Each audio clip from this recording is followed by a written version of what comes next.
بسم اللہ الرحمن الرحیم۔ السلام علیکم ناظرین، آج کی ویڈیو میں غازیوں کے سردار حضرت عباس کی قبر اقدس اور اس کے گرد گھومتے پانی کی بات کریں گے۔ کیا آپ جانتے ہیں کہ وہ پانی کہاں سے آیا؟ پانی کیوں عباس علمدار کی قبر کے گرد چکر لگاتا ہے؟ کیا تاریخی حوالوں میں اس پانی کا کوئی ذکر موجود ہے؟ یہ پانی اگر اتنے سالوں سے کھڑا ہے تو اس میں بدبو پیدا کیوں نہیں ہوتی؟ کیوں پانی کم یا ختم نہیں ہوتا؟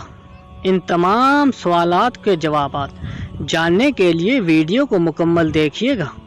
بات شروع کرتے ہیں عراق کے پانی سے، جہاں نمکین اور کھارے پانی کے علاوہ پانی ملنا تقریباً ناممکن ہے۔ ایسے میں حضرت عباس علمدار کی قبر پر میٹھے پانی کا ملنا سائنسدانوں کے لیے انتہائی حیران کن ہے۔ لوگ تحقیق کرنے پر مجبور ہیں کہ آخر یہ خوش ذائقہ اور صاف شفاف پانی آیا کہاں سے؟ کیوں اس کی رنگت اور ذائقہ نہیں بدلتا؟ ناظرین، پہلے آپ کو بتاتے چلیں، حضرت عباس علمدار مولا علی علیہ السلام اور ام النبیین کے فرزند ہیں۔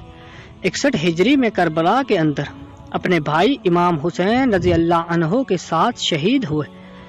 حضرت امام حسین رضی اللہ تعالی عنہ کے حکم پر آپ پانی کے لیے القمہ نہر پر پانی کے لیے گئے اور بڑی بہادری اور ہمت کے ساتھ نہر سے پانی بھرا، لیکن آپ پانی بھر کے واپس نہ آ سکے۔ وہاں پر ہی آپ کو ملعون عمر بن سعد کے سپاہیوں نے شہید کر دیا۔ آپ کو اسی مقام پر دفن کیا گیا جہاں آپ کی شہادت ہوئی تھی۔ پھر وہاں پر ہی حرم حضرت عباس تعمیر کیا گیا۔ کہا جاتا ہے کہ وہی پانی جو آپ القمہ نہر سے لینے گئے تھے لیکن خیموں تک نہ پہنچا سکے، اب بھی اس نسبت سے پانی آپ کے روزے پر موجود رہتا ہے۔ کربلا کے میدان میں شدید پیاس کے باوجود بھی حضرت عباس علیہ السلام نے پانی پر قبضہ کرنے کے بعد اپنے آقا حضرت امام حسین رضی اللہ عنہ اور ان کے اہل و عیال کی پیاس کو مد نظر رکھتے ہوئے پانی نہیں پیا تھا، لہٰذا پانی خود ہی چل کر حضرت عباس علیہ السلام کے پاس آ گیا۔ ویڈیو میں آگے بڑھنے سے پہلے آپ کا سر ادب کے بارے میں جاننا انتہائی ضروری ہے۔ حضرت عباس علیہ السلام کے روزے کا اہم حصہ سرداب ہے، جہاں ان کی حقیقی قبر مبارک موجود ہے۔ یہ سردار 7ویں صدی ہجری میں تعمیر کیا گیا۔ سرداب کی دیواریں انتہائی موٹی اور چوڑی بنائی گئی ہیں۔ ان میں بہت گیلریاں اور تنگ راستے ہیں۔ اس کے تقریباً درمیان میں زمین سے ایک لوہے کا دروازہ ہے۔ یہ دروازہ اس راستے پر کھلتا ہے جو سرداب کی طرف جاتا ہے۔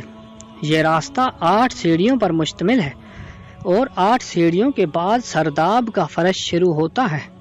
سرداب والی گیلری میں بعض جگہ قبریں بھی موجود ہیں اور گیلری کی دیوار جو کہ حضرت عباس علیہ السلام کی قبر اقدس کے قریب ہے، اس میں مہر ابنما طاق بنے ہوئے ہیں۔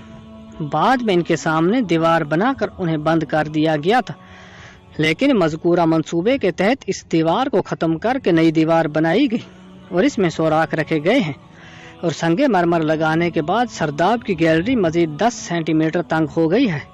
سنگ مرمر بھی مذکورہ منصوبے کے تحت لگایا گیا تھا۔ سرداب میں محراب نما طاقوں کی تعداد 13 ہے اور یہ سب پیمائش میں ایک دوسرے سے مختلف ہیں۔ حضرت شیخ علیم عباس، جن کی عمر اب 76 سال ہے، وہ پچھلے 36 سال حضرت عباس علمدار کے روزے پر خادم رہے۔ انہوں نے اپنی کتاب روضہ ابو الفضل میں لکھتے ہیں کہ پہلے سرداب میں یہ پانی چشموں کی صورت بہتا تھا، یعنی ایک طرف سے آ کر دوسری طرف نکل جاتا تھا، اور 400 سال تک ایسے ہی رہا۔ اس کے بعد پانی ٹھہر سا گیا، کبھی بھی حرکت کرتا ہے۔ یہ نہیں پتہ چلتا کہ پانی کہاں سے آتا ہے اور کہاں چلا جاتا ہے، لیکن مجھے یہ لگتا ہے کہ یہ حضرت عباس کی قبر مبارک کے آس پاس کی ہی زمین سے مسلسل نکلتا رہتا ہے۔ پہلے تو سرداب کی سیڑھیاں عام لوگوں کے لیے کھلی رہتی تھیں، تو ہر کوئی پانی کو تبرک کے طور پر لے جاتا تھا۔ حضرت شیخ علیم مزید لکھتے ہیں کہ یہ پانی سردیوں میں گرم اور گرمیوں میں ٹھنڈا ہوتا ہے۔ ایک دفعہ حرم کی دیواروں میں دراڑ کا بہانہ بنا کر ایک ٹیم انگلستان سے آئی، لیکن ان کا مقصد پانی کا ہی معائنہ کرنا تھا، لیکن خدا کا کرنا ایسا ہوا کہ جب تک وہ ٹیم واپس انگلستان نہیں چلی گی تب تک پانی کم ہوتا ہوتا ختم ہو گیا اور پھر ایک دن دوبارہ نمودار ہو گیا۔ لیکن اب پچھلے 50 سال سے پانی اپنی ایک سطح پر برقرار رکھے ہوئے ہے۔ جو نہ کم ہوتی ہے نہ زیادہ۔